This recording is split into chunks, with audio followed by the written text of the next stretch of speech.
Hey, thanks for joining me. Oh, hell yes. Cyberforce #2 Killer Instinct Part 2. This is an era where I had started to understand that I like Silvestri better than Jim Lee. And let's see if that holds up in this issue. We looked at Wildcats #6, and I had a good time just railing on some of the ridiculous bullshit that was going on inside that thing. But whatever, it's a comic book, right? Let's see what Silvestri's got going on. It ended with Warblade being captured by a redheaded dum-dum girl. We don't know who she is. And then Ripclaw showed up on the scene. So this starts with a flashback with some really wild spaceship design things that Silvestri does. This is interesting. I've talked about this, how this Silvestri's 90s era work, he admits to himself. He says outright he doesn't like his work in the 90s because he was just trying to emulate the Jim Lee drawing style. And I mean, I see what he's saying. The best versions of him, I think, were the Wolverine era, inked by Dan Green, and then his more current stuff that he does today are the best versions of him. But I still liked this stuff. His ability to draw things is still prevalent and able to be seen, even if he likes to do all this cross-hatching nonsense bullshit that Jim Lee popularized. So these ships are flying in. This is several years ago. And so you got Warblade and Ripclaw and oh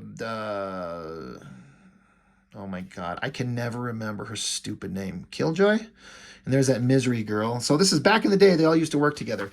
With these ships flying in, I always like this panel, this angle on these ships, like flying low. I get the idea that they're floating slowly as they're entering in between these like cavernous walls and waters, or they're zipping through here fast and they've slowed down, they're hovering, they're approaching their target. I feel like there's a lot of movement and understanding of what's going on, even though there's no movement at all. I like it. Anyway, oh yeah, they pull a Liefeld, a double page spread of the characters jumping out of a ship into battle. Pretty awesome. Giant ass Ripclaw. You got Warblade up here, front and center. They're both sharing the stage. You got hot redhead girl drawn by Silvestri. She's pretty good looking. Killjoy down here. That looks pretty cool. I like these. I liked this way that he draw these like backpack jetpacks and the energy bursts coming off them. I thought those looked really interesting. I like that. So that's a pretty awesome double page spread. They're jumping into battle. Whatever's going on. Pretty sweet.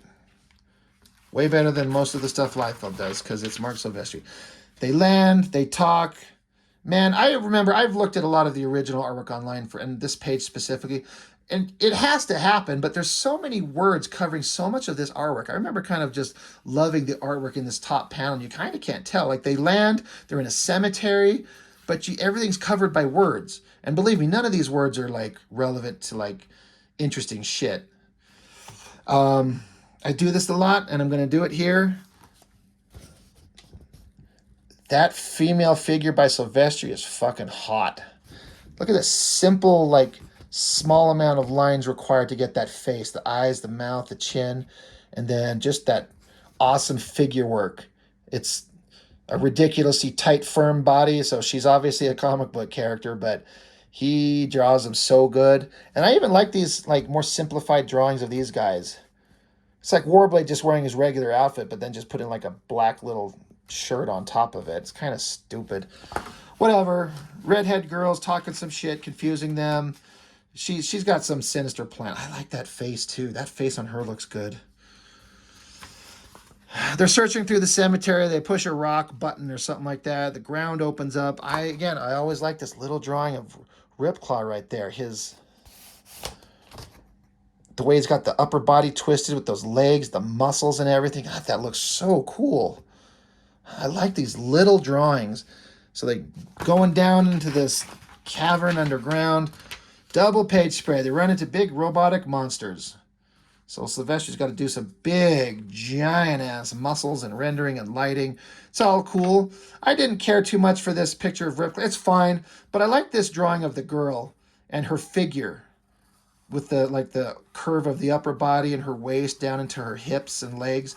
I thought that figure was really solidly drawn under it. Not that this isn't, but it's just kind of, we've seen a big muscly guy standing there grimacing with cross-hatching. We've seen that a billion times. Of course, we've seen a billion hot girls, so I guess we know where my priorities lie. Ripclaw chopping some shit in half. That's pretty cool shot with this big old hand spread out with the claws chopping things. And this Killjoy, am I getting her names right?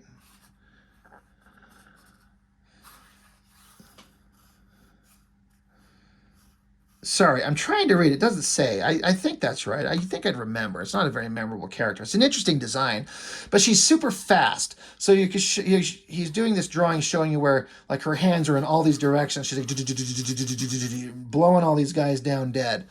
Meanwhile, cut to there's this douchebag that showed up in that issue 5 of Wildcats. Baron von Richthofen, something like that. Some cackling guy. You know he's a bad guy because he's got a monocle. He ends up with an eye patch at some point, and a goatee and a cock ring. But whatever, he's a bad guy. Giant explosion in the background. It's all pretty well drawn. There's at least none of that ridiculous bullshit that was going on in that last issue of Wildcats where they're flying through the air and lighting up cigarettes as they fall and missiles hitting jets and exploding around them, and they're just fine. God, it's like the third pinup in this book, like big image after big image after big image. It is Image Comics, so maybe I'm the dumb one for not expecting it. Pretty cool. I like this rubble in the background. I've talked about this with Silvestri artwork before, the way you can draw this rubble in these kind of abstract shapes. Here comes Warblade jumping in, claws out. Let's fight some bad guys. Let's do it. I don't know what's going on. They found a bad guy. They have to fight him. Chops a robot guy in half. More awesome, like, there's a lot of, like, hands coming towards you with big bladed fingers all over the place. But I like it. I kind of like this screamy face. I always like this screamy face on Warblade. A lot of anger and energy there. Looks really cool. Oh yeah, this douchebag, he has an eye patch in the Wildcats issue. You see why he gets it. He shows up and talks some shit to Warblade, so he just plucks his eyeball out. So that was pretty cool. So, now this Misery Girl, she's on their side, but then I guess we discover right now that she's a traitor. She shoots their own backup soldiers, and this is where Warblade discovers that. Calls her a traitorous witch. Should have just said bitch. Again, big, angry, screamy face. I like it.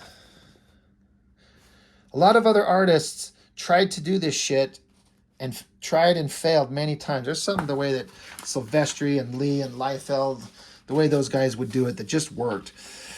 But anyway, Ripclaw comes along the scene. Now, I guess it was established that he's kind of got the hots for the redhead girl. I mean, who wouldn't? Have you seen the way Silvestri draws her? Who wouldn't have the hots for her? But he doesn't know that she betrayed them. So he happens on the scene and just sees Warblade coming after her, stabs her in the fucking guts. I wish they wouldn't have made the background so dark on this panel. Can you brighten that up? I mean, you can see it, but it could have been more visible. Stabs her. Boom. Sklitch. That's the name of a new character. Sklitch. Jimmy Sklitch. So she's on the ground. Of course, her back is arched because it has to be because it's an Image comic. So she's dying with her back arched so we can have that sexy girl figure. And Warblade's crouched down looking awesome. Ripclaw happens upon the scene and just sees Warblade betraying the love of his life or whatever. So they got to fight. So he grabs onto him. Blood, guts, blades, hair, ponytails. Bullshit. Somehow they end up on this way high cliff, on this precipice with the ground and water below. And they're just having some words. They're deciding who's got the better ponytail and the better claws on the hands, and they can't decide. So he just stabs him in the guts, and Warblade just fucking lets it happen. He's like, you stabbed my girl, you penetrated my girl, I'm going to penetrate you. They could have solved this with a three-way and just got along. Everything would have been better. But Warblade just lets it happen. Penetrates him, there's fluids, he passes out, he's done, and he falls and goes to take a nap, and he's going to go get a cab and go home. So, good job, Ripclaw. So that's the past. Now we're back to current times. So, it's like, oh, we're back. Oh, the girl's still alive, and the boys that were fighting over here, they're going to fight again. Another giant shot. Like, how many double-page spreads or single-page spreads are in this fucking book? But because it's Silvestri, I'm kind of okay with it. Big clawed hands everywhere. Girl looking hot as shit. I always liked this shot of Ripclaw. This bent over, flexing, ready to pounce. I have never liked Ripclaw, rather, that's Ripclaw, Warblades. He's like liquid metal, but they just show him stretching, so he's like, I think I've said this in the Wildcats book. It's like he's like Mr. Fantastic, like he's made of rubber and he flexes, but he's like liquid metal. I think there's a better way to do this. I think it should be more sharp, straight, angular things, not flexy rubber. Anyway, the boys got to fight over the hot redhead. This is like Cyclops and Wolverine all over with Jean Grey, except stupid. Dives out of the way, chops him across the back with the super flexy rubbery arm, and then hot redhead girl's just like, oh, this is so cool. The guy's fighting over me. We could just fix this with a three-way, but they just won't listen to me. Chops him in the face. Good girl's, her face is great. The hair is rendered really cool. Again, I like this big, angry, screamy face as he gets chopped up right in the jibs. Oh yeah, they were talking about the Batman Spawn thing. I think we already did a video on that stupid book. That was terrible. Stabs him in the leg, chops at him in his guts. They're on top of a giant cliff again. It's like history's repeating itself. It's like I just saw this 3 pages ago. I like these faces. Man, Silvestri gets these expressive, this nose and this mouth. Man, if I could ever draw a mouth that kind of looks like that, I'd be happy. That looks really cool. Shred, blood, cut, stab, kick, spike, guts, jump, scream. Guys, just get your clothes off, get the redhead, bang it out, run a train. Everything's going to be... Oh, shit. He gets laser blasted. We got the most boring character in the history of Image Comics, Heatwave. He shows up on scene. He's just like Spartan from the Wildcats, The guy with the same kind of mask and the hair out the top. He's the leader of the team that shoots lasers from their hands. They're the same fucking guy. Anyway, he falls off a cliff, falls into the water. Ripclaw's hanging out. So he's with his homies. So Cyberforce is now on the scene. So we got Heatwave, Velocity, Ripclaw, Striker, Impact, Cyblade, Misery Chick. Not a bad face there. I like this. They're showing up on site, the Cyberforce guys, and they're using their computer imaging on their jet to look down and see that the Wildcats are on the scene, this is how this ended, I believe, in the last issue of that Wildcats. Let me double check. I got it right here. Oh yeah, the heroes in this book, they were standing around in the snow after their jet got shot out of the sky, and they are still here, and this is when Cyberforce comes along the scene. I always dug this drawing of the Wildcats by Silvestri. That Maul, big hulking monster. I thought Grifter looked cool. Zealot looked cool. And this is interesting. I'm like, oh shit, the teams are about to meet. So Silvestri, he's bringing his 90s A game, which he doesn't particularly care for, but it's pretty good. I liked this drawing because it's as close as I would ever get at the time to seeing black and white artwork. I wanted to see what this shit looked like, when it was drawn before the color. And you don't get to see that much at this time because there wasn't the internet and comic art fans and shit like that to look up. So I always thought that was pretty neat. And so Wildcats #7. I was excited to see this. Anyway, letters, pages. That's fine. That's fine. That's fine. Max versus Pitt. Miller and McFarlane on Batman Spawn. Wetworks. Well, shit.